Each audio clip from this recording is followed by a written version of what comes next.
마태복음 5장 17절에서 22절입니다. 내가 율법이나 선지자를 폐하러 온 줄로 생각하지 말라. 폐하러 온 것이 아니요 완전하게 하려 함이라.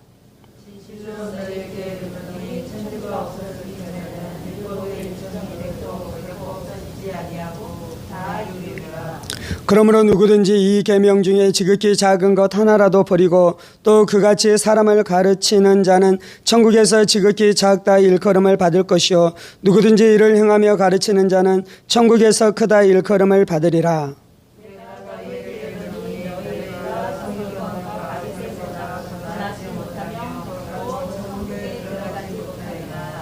이 사람에게 말한 바 살인하지 말라. 누구든지 살인하면 심판을 받게 되리라 하였다는 것을 너희가 들었으나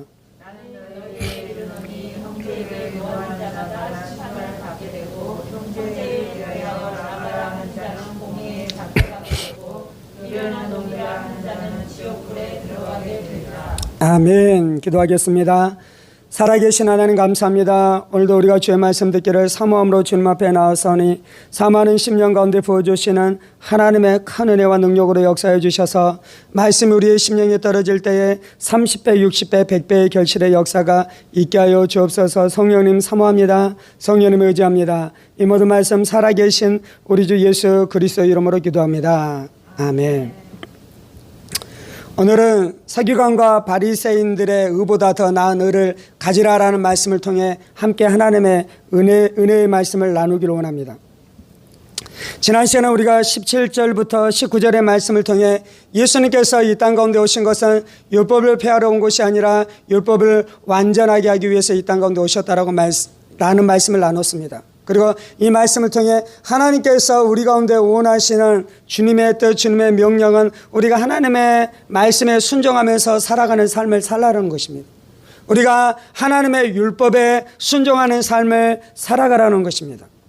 우리가 예수 믿고 구원받습니다. 그런데 예수 믿고 구원받는 삶을 살아가는 것은 내가 예수님을 믿고 구원받았으니 이제 율법도 소용이 없고 내 마음대로 내 뜻대로 살아도 천국 간다는 의미가 아닌 것입니다.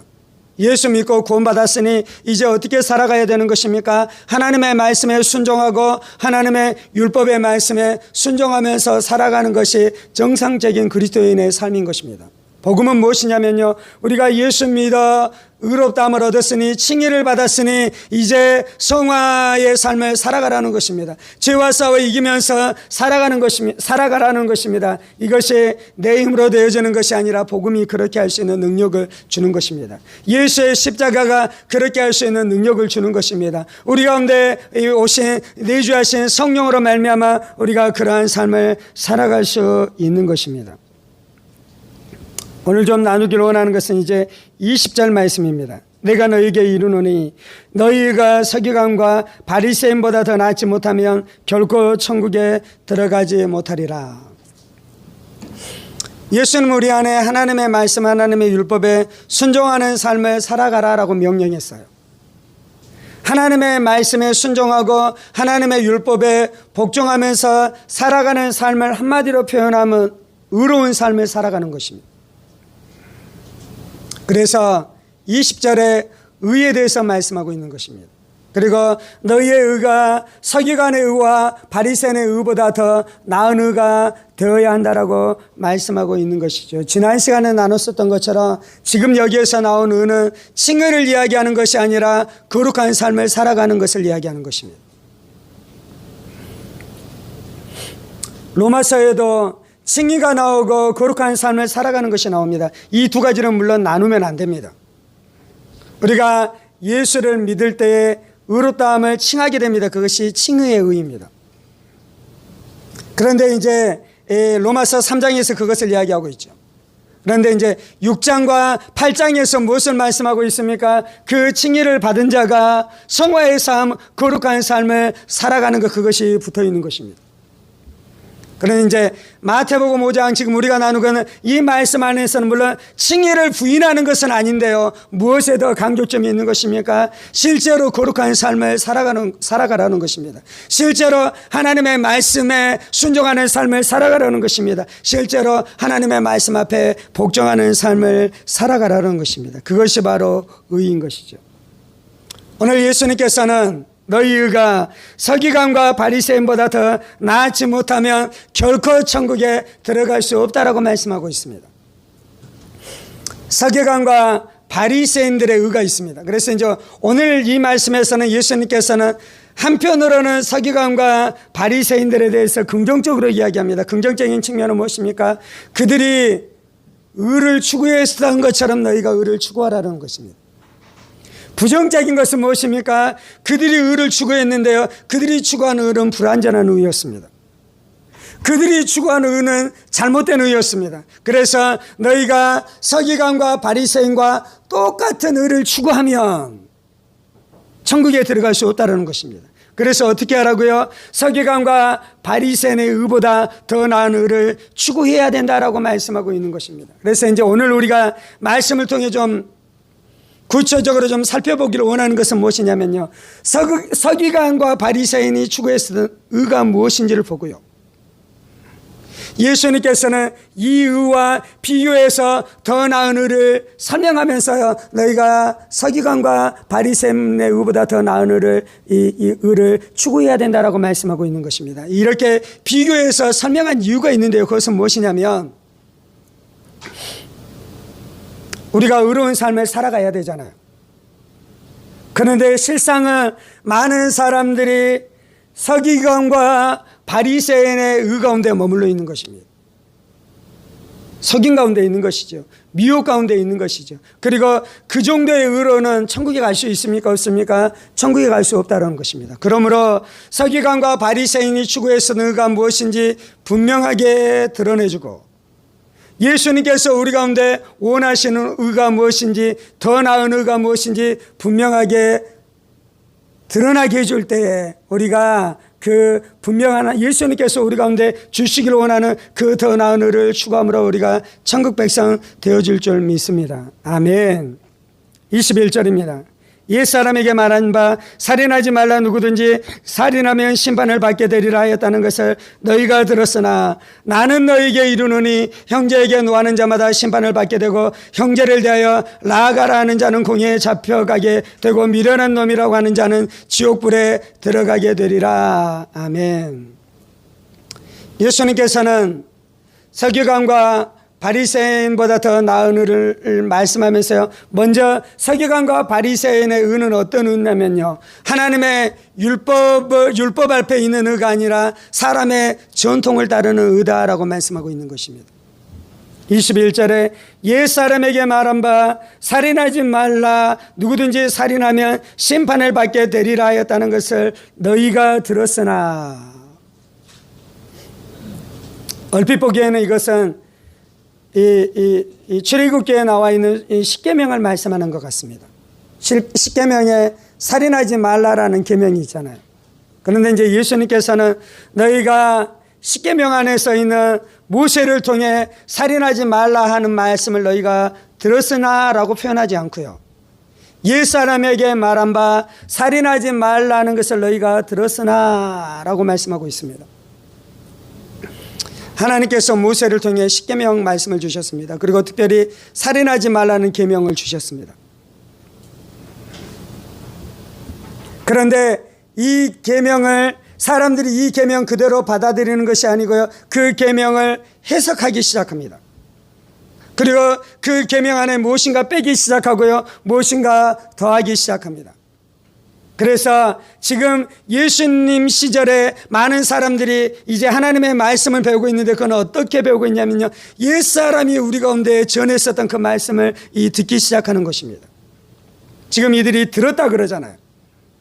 들었는데 그들이 들은 것은 하나님의 순전한 말씀, 하나님의 순전한 율법을 들은 것이 아니고요, 그들이 들은 것은 전통을 듣고 있는 것입니다. 그래서 예수님이 뭐라 그럽니까? 옛사람에게 말한 바 너희가 살인하지 말라는 말을 너희가 들었으나 나는 너희에게 이르노니, 이제 예수님께서 그들에게 말씀하고 있는 것입니다. 하나님의 아들의 권위로 말씀하고 있는 것입니다. 진정한 율법의 스승으로 말씀하고 있는 것입니다. 진정한 율법, 하나님의 선지자로 이 말씀을 밝히 말씀하고 있는 것입니다. 우리가요, 의로운 삶을 살아가려면요, 율법이 있어야 됩니다. 순전한 하나님의 말씀이 있어야 됩니다. 그리고 우리가 그 말씀을 듣고 그 말씀 앞에 순종해야 됩니다. 그런데 문제는 무엇입니까? 그 율법이 가리워진 것이에요. 전통으로, 사람들의 생각으로, 사람들의 지혜로 그 율법이 가리워지고요, 사람들은 하나님의 순전한 율법에 순종하는 것이 아니라 사람의 전통에 순종하기 시작하는 것입니다. 그리고 그렇게 사람의 전통에 순종하면 의롭게 될 수 없다는 것입니다. 제가 이제 목사가 되기 위해서 목사의 훈련을 받아갑니다. 그래서 이 많은 목사님을 통해, 많은 교수님을 통해 목회가 무엇인지에 대해서 배우기 시작합니다. 목회는 이런 것이다. 신방은 이런 것이다. 설교는 이런 것이다. 교회는 이런 것이다. 사역은 이런 것이다.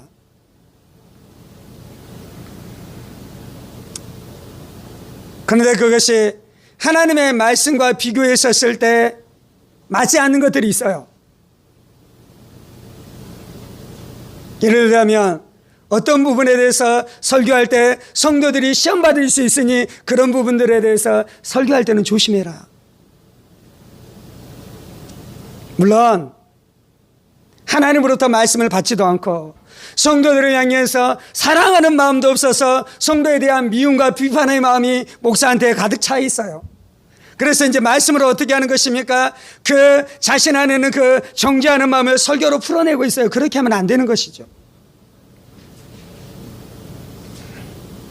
그런데 설교는 무엇입니까? 성도들 안에는 죄를 하나님의 말씀으로 잘라내는 것이 설교의 중요한 기능이기도 하는 것이에요. 그런데 그렇게 했었을 때 이 시험 드는 성도들이 있기 때문에 그렇게 설교하지 말으라는 것은 비성경적인 것입니다. 그것이 무엇입니까? 그것이 전통인 것입니다. 오늘 말씀으로 이야기하자면 그것이 무엇이냐면 서기관과 바리새인들이 추구했었던 삶의 모습들인 것입니다. 전통은 어떻게 생겨나는 것입니까? 전통은 하나님의 말씀을 잘 지키기 위해서 전통이 생겨나는 것입니다. 이스라엘 백성들은 모세율법, 모세오경을 잘 지키기 위해서 율법을 해석하기 시작했습니다. 때때로는 율법 안에는 여러 가지 구절들을 골라내기 시작했어요. 그래서 내가 순종해야 될 명령에 대해서 200몇 개, 내가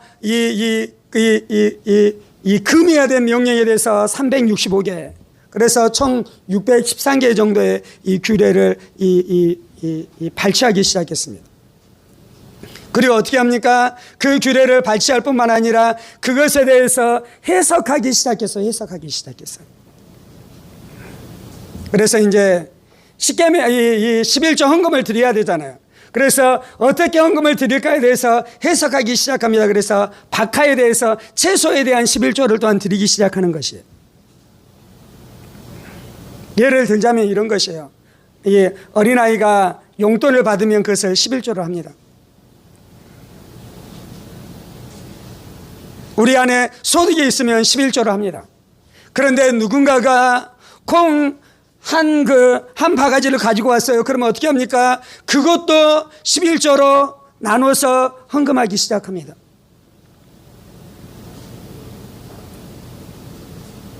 그런데 이제 말씀을 잘 지키기 위해서 규례를 만들어가기 시작하는데요. 어떤 것은 성경에 없는 것이 성경에 없는 것. 목사가 결혼하면 됩니까? 안 됩니까? 바울은 결혼하지 않았어요. 그래서 복음을 위해서 결혼하지 않는 것이 좋다라고 이야기도 했어요. 그런데 베드로는 결혼했습니까? 안 했습니까? 베드로는 결혼을 했어요. 그러므로 목사가 되는 자격 안에 결혼을 하지 않아야 된다는 것이 성경에 있습니까? 없습니까? 없잖아요. 그런데 중세교회 안에서 신부들의 자격은 결혼을 하는 것이었습니까? 하지 않는 것이었습니까? 하지 않는 것이었어요. 그것은 중세교회가 보탠 것입니다. 그것은 순전한 율법이 아니라 사람이 만들어낸 전통인 것입니다. 이해가 됐습니까? 그래서 그렇게 전통이 생겨나기 시작하는데요. 그런데 이제 나중에는 이제 무슨 일이 일어나냐면요. 전통과 성경이 섞여 있고요. 사람들은 전통과 진짜 율법, 진짜 성경, 진짜 말씀이 어떤 것인지 구별해내지 못하는 단계에 이르게 됩니다. 옛날에는 모든 사람이 성경을 가지고 있는 것이 아니었어요. 성경은 성전에 가야지 있는 것입니다. 바벨론 포로 이후에는 성전은 회당에 가야지 성경이 있는 것입니다.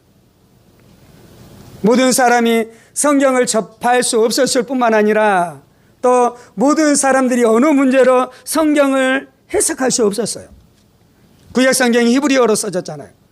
바벨론 포로 길을 지나고 다시 귀환했었던 사람들은 히브리어를 몰랐습니다. 그들은 아람어를 썼습니다. 그래서 성경이 있을지라도 성경을 해석할 수 없었어요. 그래서 누가 성경을 해석해줘야 됩니까? 전문적인 신학자들, 히브리어를 알고 있고 성경을 연구했었던 사람들이 성경을 해석해줘야 됐어요. 그래서 성경을 듣고 있는 많은 사람들은 그것이 전통인지 그것이 성경인지 구별할 수 없는 것입니다. 중세교회 카톨릭 교회에서도 그 일이 일어났습니다. 카톨릭 교회는 이 영국 교회가 영어로 된 성경을 가지고 있지 않았습니다. 독일 교회가 독일어로 된 성경을 가지고 있지 않았습니다. 어떤 성경을 가지고 있었냐면요, 라틴어 성경만 가지고 있었습니다. 물론 이제 히브리어, 헬라어 성경도 있었는데요, 그들이 로마 그 글자였었던, 문자였었던, 로마 말이었었던 라틴어를 최고로 생각했습니다. 그래서 라틴어 성경이 있었고요. 설교 시간에 성경을 읽어주는데 무엇으로 읽어주냐면요, 라틴어 성경을 읽어주는 거예요. 라틴어 성경. 그래서 그 신부들이 성경을 읽어주는데 일반 회중들은 성경을 알겠습니까? 모르겠습니다. 모르는 것이에요. 그래서 그들은 전통과 성경이 뒤섞여 있는데요, 무엇이 전통이고 무엇이 성경인지 모르는 것이에요.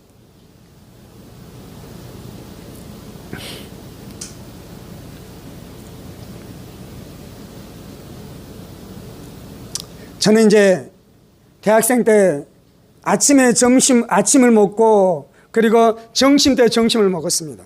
그리고 그 중간에 간식이나 무엇인가를 사 먹는 적이 거의 없습니다. 그래서 이제 아침 금식은 무엇이냐면 아침에 금식하는 것이에요. 그리고 이제 점심이 되면 어떻게 합니까? 점심을 먹는 것이에요. 점심을 언제 먹습니까? 한 11시 반 정도 되면 늘 점심을 먹었어요. 그래서 그때도 이제 아침 금식이니까 어떻게 하는 것입니까? 아침을 금식하고 점심때가 되니까 점심을 먹으러 가는 것이에요. 그런데 그 모습을 보고 몹시 당황해하는 크리스찬들이 있는 것이에요. 왜냐하면 아침 금식인데 아침 금식을 언제까지 해야 된다고 생각하냐면 12시까지 금식하는 것이 아침 금식이래요. 그래서 11시 반에 점심을 먹으면 그것이 금식을 어기는 것이에요. 그래서 몹시 당황해하는 것을 보았습니다.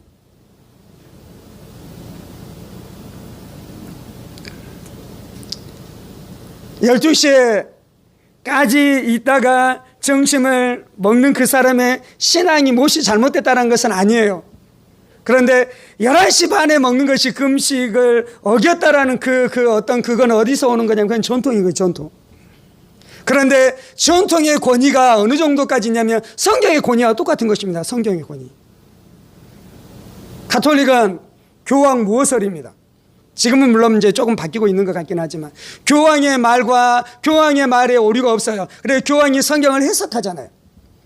그런데 교황이 해석하는 성경 해석이 100% 옳겠습니까? 틀린 것이 있겠습니까? 틀린 것이 많습니다. 왜냐하면 오류가 없는 인간은 없습니다. 그런데 가톨릭의 교리, 중세교리는 뭐냐면 교황의 해석에 오류가 없다는 것입니다. 그래서 성경의 권위와 교황의 해석 말이 똑같습니다. 그런데 이제 실제로는요, 교리는 성경과 교황의 말이 같은데요, 실제로는 교황이 성경 위에 있는 것입니다. 결과적으로는 그렇게 됩니다. 성경은 절대 안 틀리잖아요. 그렇죠? 성경 안에 오류가 있습니까? 없잖아요. 그런데 교황의 말이 성경의 말과 똑같이 말하면 문제가 되지 않는데 성경의 말과 다르게 잘못되게 해석하면 교황의 말이 틀린 거잖아요. 그런데 교황의 말이 맞는 줄 알고 교황의 말을 따라가면 결국은 교황의 말을 통해 성경을 깨트리는 것입니다. 그럼 누가 더 높은 것입니까? 결국은 교황의 말이 성경보다 더 위에 있게 되는 것입니다.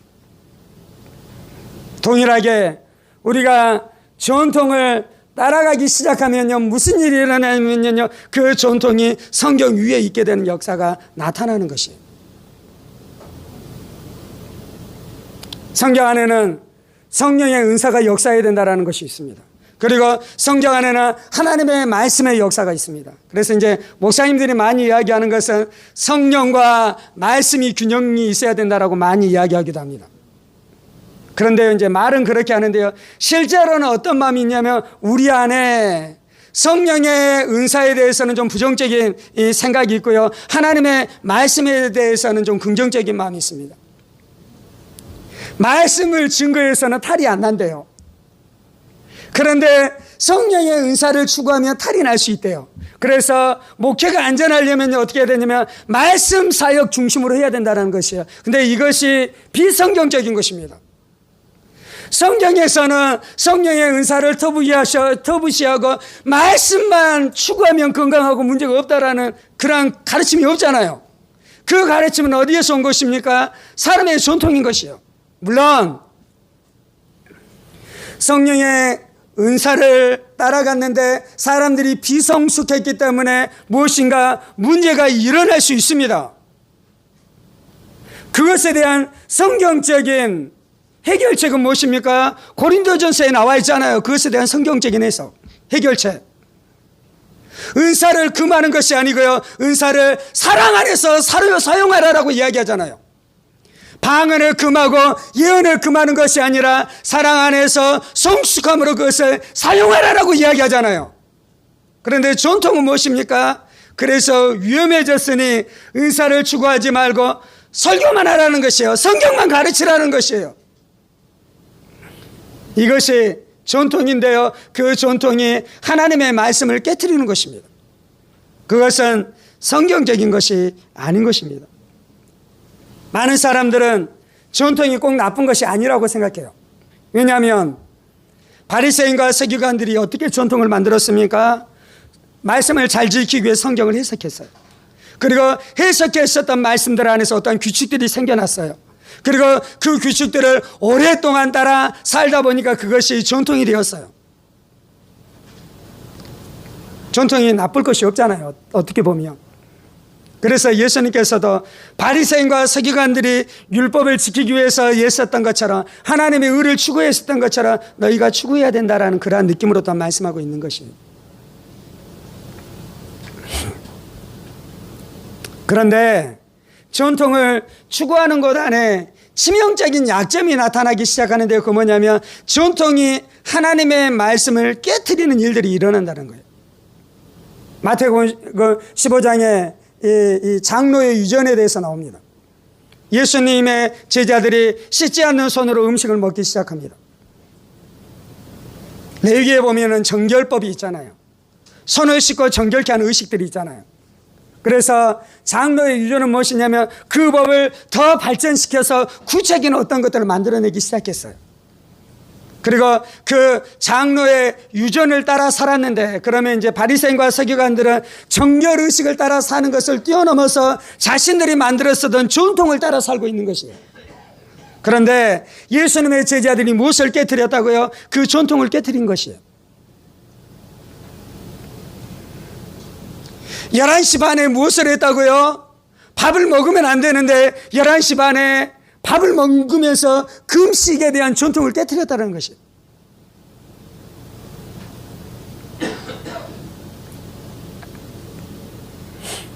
예수님이 뭐라고 말씀하냐면요, 너희가 장로의 유전으로 하나님의 계명을 피한다라고 말씀하면서요, 고르반에 대해서 말씀하기 시작합니다.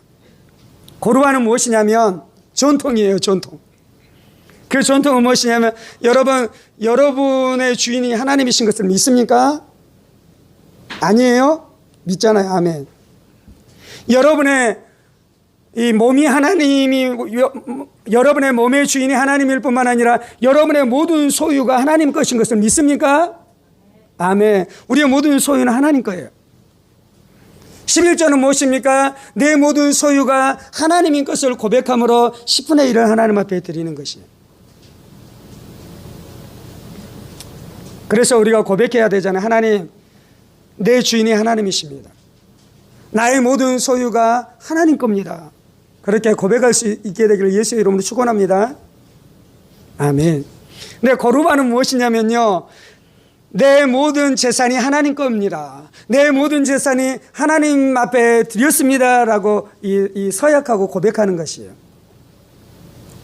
좋은 것 같잖아요. 말씀을 잘 지키기 위해서 그렇게 했잖아요.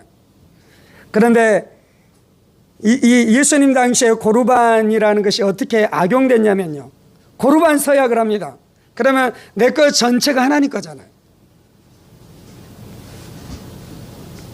그래서 이제 부모가 돈이 필요합니다. 부모를 공양해야 됩니다. 그런데 이제 그럴 때 무슨 일이 일어나냐면요, 부모님, 내가 가지고 있는 이 모든 것은 내 거가 아니라 누구 거예요? 하나님 거잖아요. 하나님 앞에 드렸으니까, 고르반에 있으니까. 그래서 내 거 있는 이것을 가지고 부모한테 줄 수 있습니까? 없습니까? 내 거 아니니까 부모 못 준다는 거예요. 부모 못 준다는 거. 고르반은 율법이 아닙니다. 전통입니다. 근데 그 고르반으로 무엇을 깨뜨리고 있습니까? 10계명의 5번째 계명인 부모를 공경하라라는 이 계명을 깨뜨리고 있잖아요.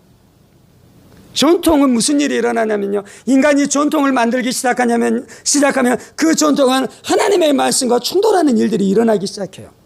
왜냐하면 마귀가 인간을 그렇게 유혹하는 것입니다. 마귀가 하는 것은 하나님의 말씀을 변개시키는 것이에요. 창세기 3장에 아담과 하와에게 뱀이 찾아와서 하는 것이 무엇입니까? 이 선악을 알게 하는 나무의 열매를 하나님이 먹지 말라고 하더냐. 아담과 하와는 뭐라 그랬습니까? 먹으면 정령 죽을까 하노라 이야기하잖아요. 그런데 이 뱀이 뭐라고 변개합니까? 하나님은 네가 이것을 먹으면 죽으리라 말씀했어요. 그런데 뱀은 죽지 않는다라고 말씀을 변개하기 시작하잖아요. 뱀이 이스라엘 백성 가운데 역사하기 시작했어요. 속이기 시작했어요. 미혹하기 시작했어요. 그래서 말씀을 살짝 변개하는 것이에요. 고르반이 말씀인 것 같지만, 성경적인 것 같지만, 그 고르반을 통해 변개의 역사가 일어나기 시작한 것이에요. 마귀만 변개하는 데 이용됩니까? 인간의 탐심이 그런 인간의 탐심이. 인간의 탐욕과 탐심이 있잖아요. 그래서 자신의 재산과 자신의 재물을 사람들과 나누기 싫어하는 마음이 있는 것입니다. 그래서 어떻게 하는 것입니까? 고르반에 대한 제도를 만들면 탐욕스러운 인간들은 좋은 것이에요. 나눌 필요 없잖아요. 내 재산 그대로 가지고 살아가면 되는 거잖아요. 비유가 좀 적절할지는 모르겠는데요, 정치인들이나 부자들 중에서 이제 뭔가 문제가 생기면 내 재산 일정액을 헌납해서 기부하겠습니다라고 이야기합니다. 그래서 기부해서 뭔가 재단을 만듭니다. 그런데 그 재단의 이사장이 누구입니까? 자신의 자식이 거기에 딱 앉아 있는 것이에요. 인간은 탐욕스러운 존재이기 때문에요, 모든 것들, 모든 법들, 모든 규칙들을 자신의 이득을 위해서 사용하는데, 심지어 어떻게 한다고요? 하나님의 말씀을 변개해서 자신의 이득과 자신의 욕망을 위해서 사용한다는 것입니다. 그러므로 우리가 하나님의 말씀에 순종해야지 의로운 사람이 의를 가질 수 있는데, 이 무엇을 제거해야 되냐면요, 내가 가지고 있는 말씀이라고 생각하는 것들 중에서, 내가 분명히 말씀이라고 믿고 있는 것들 중에서 진짜 순전한 하나님의 말씀이 아니라 변개돼서 내 욕망과 내 탐심과 합해져서 그렇게 변개된 말씀이 있다면, 그 변개된 말씀, 그 희석된 말씀을 내가 평생 따라가도 결국은 어떻게 되는 것입니까? 바리새인과 서기관의 자리에 앉아 있는 것이고, 그렇게 멸망할 수밖에 없는 것입니다. 바리새인과 서기관이 있었던 가장 치명적인 것은요, 하나님의 말씀을 변개시켜서 거짓이 들어오게 하는 것입니다. 이제 구체적으로 하나님의 말씀이 들어와서 거짓이 들어왔는데요, 그 첫 번째는 무엇이냐면, 바리새인과 서기관의 문제는 율법의 문자만 지켰습니다. 문자. 21절이지요. 이 사람에게 말한 바 살인하지 말라, 누구든지 살인하면 심판을 받게 되리라 하였다는 것을 너희는 들었으나, 너희가 들었으나 나는 너희에게 이르노니 형제에게 노하는 자마다 심판을 받게 되고 형제를 대하여 라가라는 자는 공회에 잡혀가게 되고 미련한 놈이라고 하는 자는 지옥불에 들어가게 되리라. 십계명에서 살인하지 말라 그랬어요. 세계관과 바리새인의 의는 살인하지 않으면, 실제로 살인하지 않으면 그 계명을 지킨 것이에요. 예수님의 말씀은 무엇입니까? 너희가 실제로 살인하지 말아야 될 뿐만 아니라 그 살인에 이르게 될 미움, 증오, 분노를 품고 있으면 그 살인하지 말라는 계명을 어겼다라고 예수님이 말씀하는 것이에요. 우리가 살인하지 말라는 이 계명 안에서 의를 얻어야 됩니다. 그러면 여러분에게 그 의가 있습니까? 없습니까? 나는 살인하지 않았기 때문에 그 의가 있다고 생각하시면 안 되고요. 혹시 내 안에 미워하는 마음이 있으면, 내 안에 증오하는 마음이 있으면, 내 안에 분노하는 마음이 있으면 내가 이 계명을 어겼고 그만큼 내가 의가 없는 것을 깨닫고 이 죄에 대해서 회개하고 성령의 도우심을 구하고 하나님의 은혜 가운데 들어가야 될 줄 믿습니다. 27절입니다. 또 간음하지 말라 하였다는 것을 너희가 들었으나 나는 너희에게 이르노니 음욕을 품고 여자를 보는 자마다 마음에 이미 간음하였느니라. 간음하면 멸망합니다.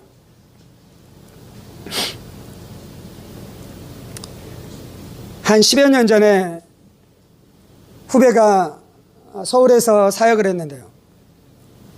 자기 동기 전도사한테 들은 것이, 여자 전도사.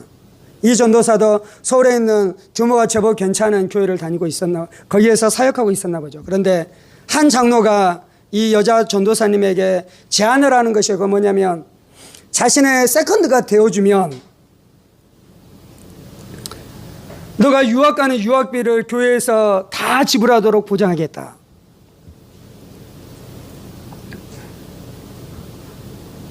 미친놈이잖아요, 미친놈. 그 사람은 장로이지만 마귀의 자식입니다.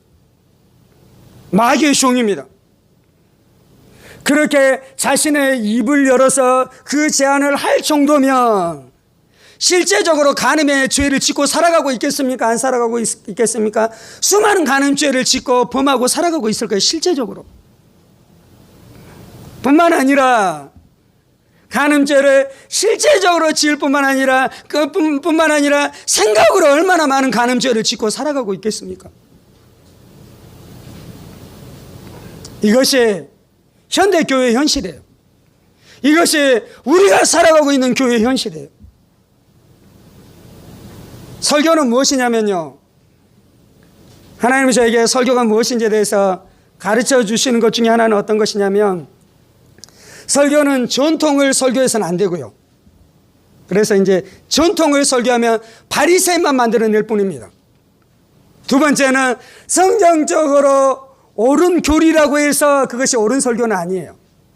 무슨 의미냐면, 신학자는 성경 전체 안에 있는 이 진리를 알아가야 됩니다. 목회자도 성경 전체 안에 있는 진리들을 알아가야 됩니다. 그래서 이제 성경적인 진리가 있잖아요. 그런데 이 성경적인 진리를 설교하고 있다고 해서 옳은 설교가 아니에요. 암병 걸린 사람한테 주는 약이 있어요. 당뇨병에 걸린 사람한테 주는 약이 있어요. 고혈압에 걸린 사람한테 주는 약이 있어요. 이 약이 진짜 약이에요, 가짜 약이 아니에요. 그런데 진짜 약을 준다고 해서 올바른 의사가 아니에요. 당뇨병 걸린 사람한테 고혈압 약을 주면은 의료사고잖아요. 잘했습니까? 잘못했습니까? 잘못했잖아요. 잘못했잖아요. 마음속으로 간음의 죄를 짓고 있는 사람한테 무슨 설교를 해야겠습니까?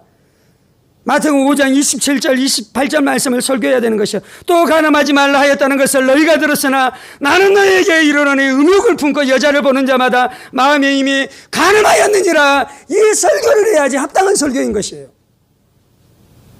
아멘. 무엇이 병들어 있습니까? 마음으로 음욕의 죄를 짓고 있는 그 병 가운데 있잖아요. 그러면 그 사람에게 필요한 처방전은 무엇입니까? 이 말씀을 처방하고 이 말씀을 가르쳐야 되는 것이에요. 그런데 그 사람한테 예수 피가 우리의 죄를 사해 줍니다. 하나님이 자비롭고 하나님이 긍휼이 풍성하기 때문에 우리의 모든 죄들을 다 용서해 주십니다. 이것만 말하고 있으면 바른 처방입니까? 잘못된 처방입니까? 그 진리 자체는 맞는 진리예요. 그런데 그 사람에게 가장 적합한 진리는 아닌 것이에요. 한국교회가 이 부분에서 균형을 이뤘습니다. 제가 이제 설교하거나 기도할 때 음란의 죄를 회개합니다 라는 기도들을 하잖아요. 이유는 무엇이냐면 한국교회 안에 그것 때문에 무너져 있기 때문인 것이에요. 그리고 이것은 숨길 일이 아닌 것이요. 이것은 좋은 의사는 병에 그 썩어 문드러진 그것을 도려내야 되는 것이냐. 도려내야 되는 것이에요. 그렇다면 이런 류의 설교들이 더 일어나야 되는 것이에요. 이런 류의 설교들이 더 선포되어야 되는 것입니다. 그래야지만 서기관과 바리새인의 의를 잘라낼 수 있는 것이에요. 서기관과 바리새인의 의는 무엇입니까? 나 살인하지 않았고 나 간음하지 않았으니까 나 괜찮다라는 것이에요. 서기관과 바리새인보다 더 나은 예수님의 의는 무엇입니까? 네가 마음에 미워하는 그 죄도 도려내라는 것이에요. 네가 마음 안에 음욕을 품고 있는 그 죄도 도려내라라고 우리 가운데 분명하게 말씀해 주고 있는 것입니다. 서기관과 바리새인은요, 문자적으로만 지켰어요. 문자적으로만. 정신은 무엇입니까? 예수님께서 구약 성경을 두 계명으로 요약하셔요. 하나는 하나님을 사랑하는 것이고 두 번째는 사람을 사랑하는 것이다. 구약 전체가 이 두 계명으로 요약되어져요. 또한 십계명도 전반부 네 계명은 하나님 사랑이고요, 후반부 네 계명은 인간 사랑으로 요약되는 것이에요. 살인하지 않고 간음하지 않는 것으로 충분하지 않고요, 이웃을 사랑해야 돼요. 이웃을 사랑해야 돼요. 살인하지 않았습니까? 예, 나 살인하지 않았어요. 간음하지 않았습니까? 예, 나 간음하지 않았어요. 도적질하지 않았습니까? 예, 나 도적질하지 않았어요. 이웃에게 거짓 증거하지 않았습니까? 예, 나 이웃에 대해서 거짓 증거하지 않았어요. 문자적으로. 그런데 그 정신은 무엇입니까? 이웃을 사랑했느냐라고 물어보잖아요. 하나님께서 우리에게. 이웃을 사랑했나요? 이웃도 우리 사랑하지 않고 있잖아요. 그러면 그 죄에 대해서 회개하기 시작하고 하나님의 말씀이 내 심령 가운데 들어오기 시작하고 성령이 역사하기 시작하므로 율법을 문자적으로만 지키는 것이 아니라 그 정신까지 지키게 되어지는 역사가 우리 안에 일어나기를 예수의 이름으로 축원합니다. 그것이 예수님에게 우리 가운데 주시기를 원하는 의인 것이에요. 서기관과 바리새인의 잘못된 의는 무엇입니까? 그들의 문제점은 무엇이냐면요, 율법의 전반부는 지키는데 율법의 후반부는 지키지 않는 것입니다. 하나님을 향한 계명은 지키는데요, 사람을 향한 계명은 지키지 않는 것입니다. 물론 이제 실제적으로는요, 하나님을 향한 계명도 지키고 있지 않습니다. 그런데 이제 문자적으로 보면 이제 하나님을 향한 계명을 지키는 것처럼 살아갑니다. 다르게 표현하자면요, 의식적인 그 율례들에 대해서 순종하기 시작합니다. 레위기 보면은 하나님 앞에 어떻게 섬겨야 되는지 의식들이 있잖아요. 의식들, 의례들. 다르게 표현하자면요, 현대적으로 이야기하자면요, 예배 잘 드립니다. 기도 잘합니다. 헌금 잘합니다. 11조 잘합니다. 그게 전반부 계명이잖아요. 하나님을 향해서 잘합니다. 그런데 세상에 나가서는 윤리적인 삶을 살지 않습니다. 율법의 나머지 6계명은 도덕에 대한 것입니다. 율법의 나머지 6계명은 율법에 대한, 그 윤리에 대한 것입니다. 우리가 한 가지 오해하고 있는 것인데요, 우리가 예수 믿어 구원받습니까? 도덕 윤리로 구원받습니까? 예수 믿어 구원받습니다. 도덕 윤리로 구원받는 것이 아닙니다. 이것이 어떤 면에서는 맞습니다. 이렇게 말하는 것이. 그런데 예수 믿어 율법으로 도덕으로 구원받지 않고 예수님 믿어서 구원받기 때문에 예수 믿은 다음에는 더 이상 도덕도 필요 없고 윤리도 필요 없습니까? 그렇다면은 구약 성경 안에는 수많은 이 계명들을 파다 버려야 돼요. 10계명의 전반부 계명만 놔두고요, 후반부 6계명은 파다가 버려야 돼요. 그런데 예수님 뭐라 그랬습니까? 율법의 1.1획도 없어지지 않는다 그러잖아요. 우리가 윤리 도덕으로 구원받는 것은 아니지만 예수 믿은 사람들은 윤리와 도덕적인 삶을 살아가야 됩니다. 10계명의 6계명을 지켜야 된다는 것이에요. 문자적으로만 지킬 뿐만 아니라 그 정신이 사랑하면서 지켜야 된다는 것이에요. 그런데 이제 바리새인과 서기관들의 문제는 무엇이냐면요, 하나님을 향해서는 잘했는데 사람 관계 안에서 문제가 일어나기 시작하는 것입니다. 한국 교회에서도 꼭 이 부분에 문제가 생깁니다. 내가 건강한 크리스찬인가, 내가 성숙한 크리스찬인가에 대해서 점수를 매길 때 여러분은 어떻게 매깁니까? 예배를 잘 드리고 있는지, 기도 생활을 잘하고 있는지, 큐티 생활을 잘하고 있는지, 헌금 생활을 잘하고 있는지 이것으로 매기잖아요. 이것을 하지 말라는 것이 아닙니다. 예수님은 뭐라 그랬냐면요, 바리새인과 서기관들을 향해서 너희가 박하와 해양과 식물의 11조는 잘 드리는데 이것보다도 중요한 정의와 믿음과 긍휼은 버렸다라고 이야기했어요. 전반부, 11조는 전반부잖아요. 사람 사회에 나가서 긍휼을 베풀고 정의롭게 살아가는 것은 윤리적인 것이잖아요. 전반부는 잘했는데 후반부를 버린다는 것이에요. 여러분이 예배 생활을 잘하고 있는 그것이 가정 안에서 사랑하고 충성하는 것에 대해서 안 해도 됩니까? 저는 이제 하나님 앞에 제가 더 충성이 있으면 좋겠다는 마음이 있는데 제가 불충한 자인 것에 대한 죄송한 마음이 있기는 하는데요. 저는 이제 또 어떤 마음이 있냐면요, 저는 결혼을 했습니다. 그리고 가정을 이루고 있습니다. 가족이 있습니다. 그래서 5시나 6시가 되면 제가 퇴근을 합니다. 그런데 이제 퇴근할 때쯤 됐을 때 말씀을 더 읽고 싶은 마음이 들 때도 있습니다. 그때 어떻게 해야 됩니까? 하나님을 섬겨야 되니까 말씀을 더 연구하고 말씀을 더 읽는 삶으로 들어가야 됩니까? 그걸 안 하고 퇴근하고 집으로 가야 됩니까? 제 안에 더 읽고 싶은 마음이 많이 들 때가 있는데요, 그것을 멈추고 집으로 향하는 경우가 더 많아요. 그때 이제 어떤 마음이 있냐면 애기들 때문에 힘든 아내를 생각하는 것이에요. 가서 자 얘들이랑 좀 놀아주는 일들을 해야 되겠다는 생각을 하기 시작하는 것이, 이유는 무엇이냐면요, 전반부 계명만 있는 것이 아니라 후반부 계명이 있는 것이에요. 내가 하나님을 사랑한다라는 것 때문에 사람 사랑하는 것을 팽개치면 그거는 하나님이 원하는 올바른 율법이 아니라는 것이에요. 인간은 타락했기 때문에요. 말씀 보는 것이 더 좋습니까? 자식들 가서 양육하고 돌봐주는 것이 더 힘듭니까? 말씀 보고 앉아있는 것이 훨씬 더 좋아요. 나한테 편안해요. 좋아요. 그런데 자식 보는 것은 힘듭니까? 힘들지 않습니까? 자식 양육하는 거 힘들어요. 그래서 타락한 인간은 어떻게 하냐면요, 내가 하나님 사랑해야 된다는 그 계명을 가지고 오용해서 사람 앞에 해야 될 의무를 약화시키는 것이에요. 설명이 되고 있습니까? 기도 많이 하십시오. 말씀 많이 읽으십시오. 하나님 앞에 봉사하고 헌신하십시오. 복음에 충성하십시오. 그런데 그것을 했다고 해서요, 이웃에 대한 의무감을 깨트리는 거, 바리새인들이 그렇게 했어요. 바리새인들이.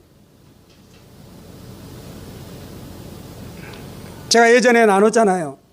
자폐아를 둔 어머니가 있었는데 그 아이가 한 초등학생이나 될 때 이 아이가 이 학교를 끝나고 오면은 자폐아이기 때문에 어떻게 해야 되겠습니까? 엄마가 이 아이를 받고 안아주고 위로하고 그래야 되잖아요. 그런데 그 교회 목사님이 어떻게 했다고요? 와서 복음 전해라고.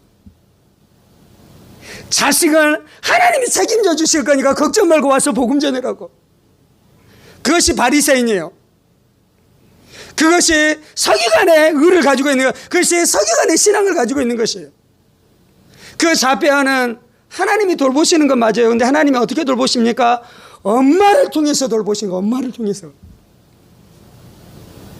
우리가 하나님 앞에 하나님을 사랑할 뿐만 아니라 어떻게 해야 됩니까? 형제도 사랑해야 돼요. 요한사도는 요한일서에서 뭐라 그럽니까?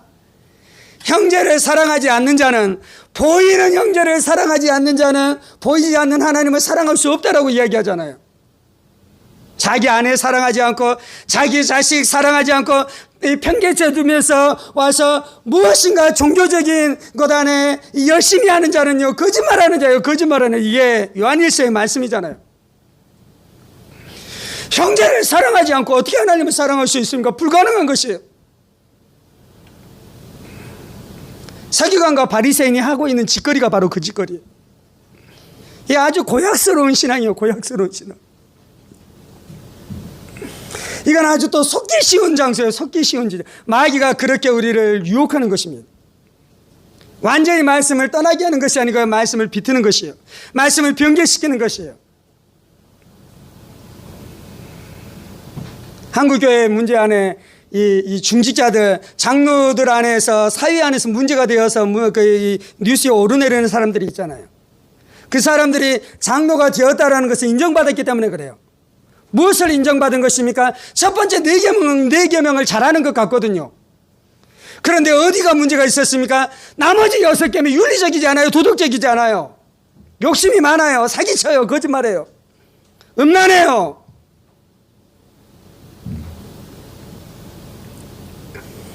이런 의로는 천국에 갈 수 없습니다. 우리가 하나님도 사랑하고 인간도 사랑하십시다. 그리고 어떤 부분 안에서 내가 이 말씀을 지키고 있다라는 이것이 어떤 부분 안에서 내가 거역하고 있는 그것에 대해 합당히 면죄부를 주는 것이 아닙니다.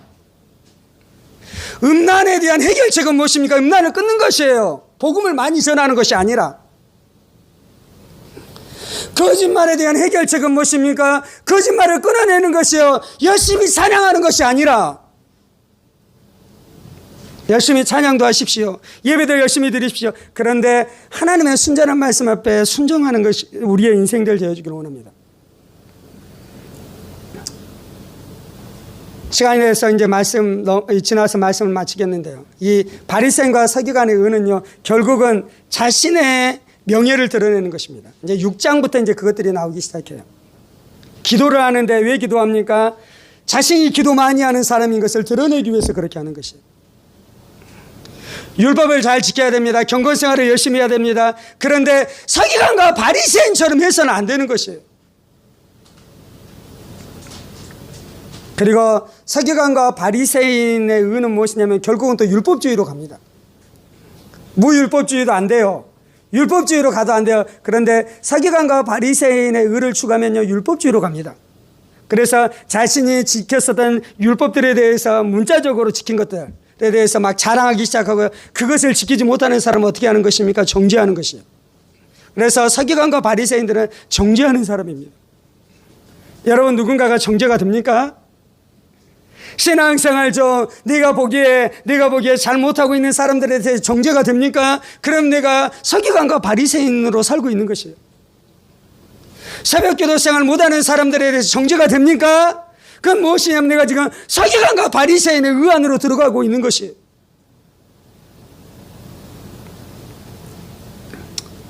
오늘 우리가 이 말씀 앞에 반응하면서 기도하십시다.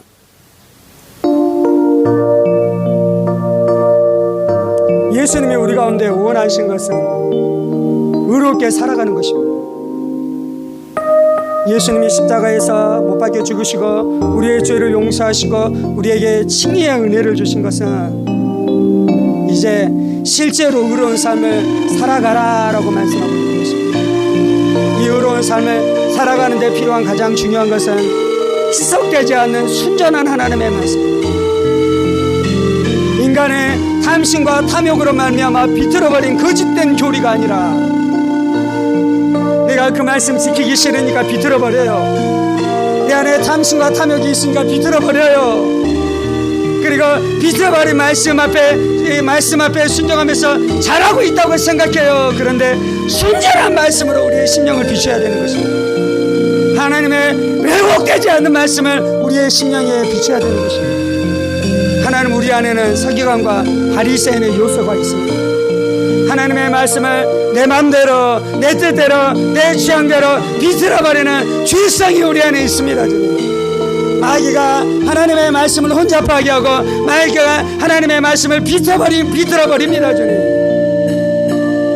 완전히 이단적인 사상, 완전히 사이비 교리로 우리를 비트는 것이 아니라, 그것이 비틀어졌는데 진짜 말씀인지 진리인지 아닌지, 인간의 것들이 섞였는지 안 섞였는지 모를 정도로 교묘하게 비틀어 놓습니다. 주님,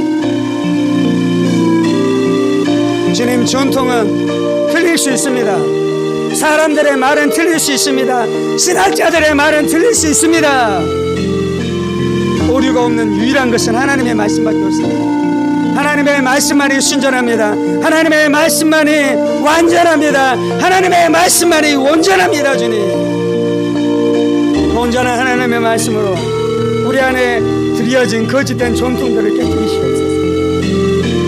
한국교회도 100년이 넘어가면서 제법 전통들이 생겨났습니다. 주님, 그 전통을 따라 성도들이 열심히 신앙생활하고 있다고 자부하고 있습니다. 주님, 전통의 기준으로 봤을 때 나는 꽤 괜찮다, 나는 꽤 잘하고 있다라고 생각하고 있습니다. 예배 열심히 드리고 있고 헌금생활 잘하고 있고 새벽기도 열심히 하고 있으니 나는 잘하고 있다라고 착각할 수 있습니다. 주님, 여전히 그의 마음 안에는 썩고 더럽고 추악한 것들로 가득합니다. 겉으로는 회칠한 무덤처럼 겉보기에는 괜찮지만 그의 마음 안에는 음란과 거짓과 탐심과 악과 취약한 것으로 가득합니다. 주님, 내가 실제로 살인하지 않고 간음하지 않고 그렇게 살아가는 것으로 충분한 것이 아닙니다. 미워하고 있다며, 증오하고 있다며, 분노하고 있다며, 음란의 마음들을 품고 있다며, 형제와 자매를 보면서 음란의 생각을 품고 있다며, 저 이 죄를 회개합니다. 이 죄를 회개합니다. 예수의 피로 씻어 정결케 하여 주옵소서. 예수의 피로 씻어 정결케 하여 주옵소서. 주님,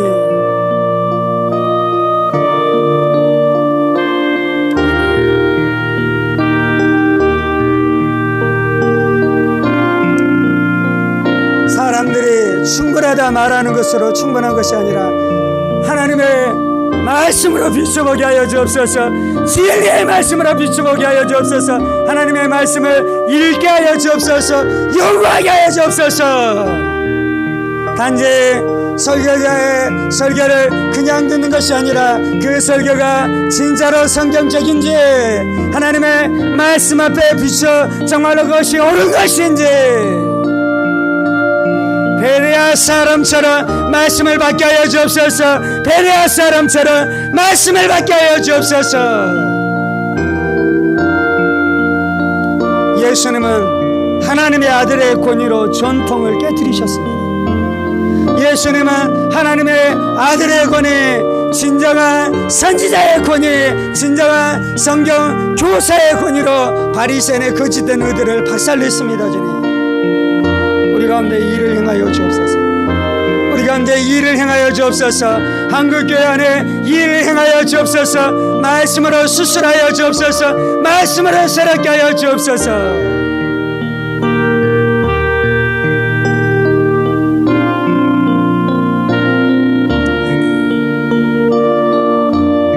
우리가 말씀의 권능을 약화시키지 않게 하여 주옵소서. 마귀는 늘 말씀을 희석합니다. 마귀는 늘 우리가 편안히 할 수 있는 말씀으로 말씀을 희석해버립니다. 주님, 그 말씀으로는 바리새인 서기관을 만들어낼 뿐입니다.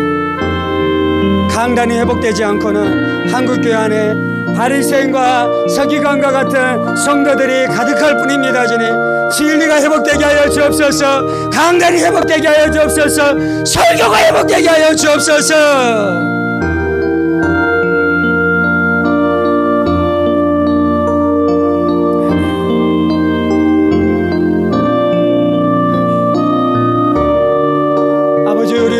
주옵시옵소서.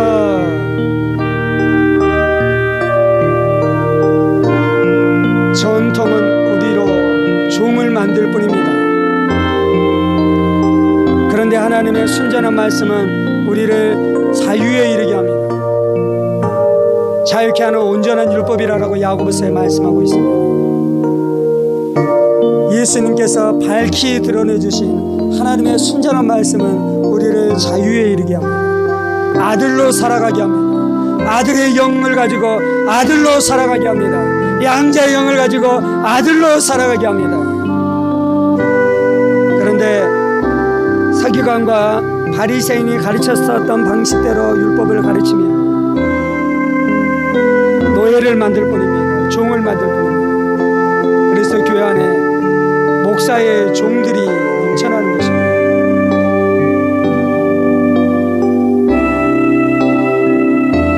종교적인 종교노를 하고 있는 사람들이 넘쳐나는 것입니다. 거기에서 율법주의가 나오는 것입니다. 무율법주의도 이단이며 율법주의도 이단이며, 그래서 바리새인 서기관들을 예수님이 그토록 책망한 것입니다.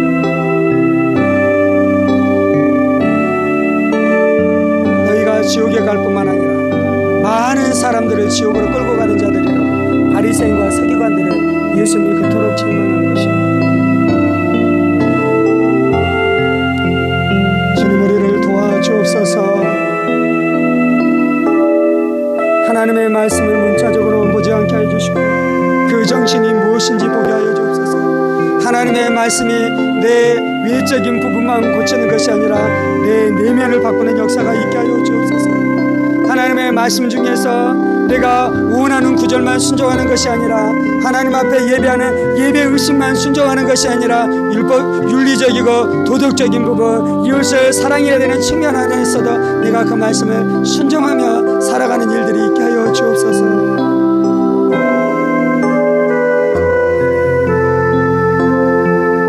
이것은 율법주의적으로 행할 수 있는 것이 아닙니다. 내 안에 역사하시는 예수님, 내 안에 역사하시는 진리의 영이신 성령님을 쫓아야 할 수 있는 것입니다. 성령님이 진리의 영이십니다. 우리 안에는 거짓된 전통들 다 드러내게 하시고 순전한 하나님의 말씀이 우리 안에 역사하시옵소서. 자유케 하는 하나님의 말씀이 우리 가운데 역사하여 주옵소서. 주님 감사합니다. 주님을 의지합니다. 진리의 성령님을 의지합니다. 진리의 성령님을 의지합니다. 우리 안에 서기관과 바리새인이 되지 않도록 하기 위해 진리의 성령님을 보내주신 줄 믿습니다. 지혜와 계시의 영으로 날마다 역사하여 주옵소서. 지혜와 계시의 영이신 성령님을 통해 하나님의 말씀을 가르침을 받게 하여 주옵소서. 너희 안에는 기름 부으심이 너희를 가르치시리라. 너희 안에 있는 성령의 기름 부으심이 하나님의 말씀을 너희 안에 가르쳐 주시리라. 주님 감사합니다. 살아계신 우리 주 예수 그리스도의 이름으로 기도합니다. 아멘. 이제는 우리 주 예수 그리스도의 은혜와 하나님 아버지의 지극히 크신 사랑하심과 성령의 감동과 교통 충만하심이 바리새인보다 더 나은 내면적인 율법의 정신까지 이루어지는 하나님의 사랑할 뿐만 아니라 이웃까지 사랑하면서 살아가는 그 자유케 하는 그 율법을 말씀을 쫓아 날마다 살아가기를 원하는 사랑하는 성도들과 그의 가정 권속들과 하늘문교회와 조국교회와 이 나라의 민족과 사랑하는 북한 동포들과 세계 열방가운데 복음을 선포하시는 사랑하는 선교사님들 가운데 이제로부터 영원까지 함께 하시기를 간절히 축원하옵나이다. 아멘. 아멘. 아멘.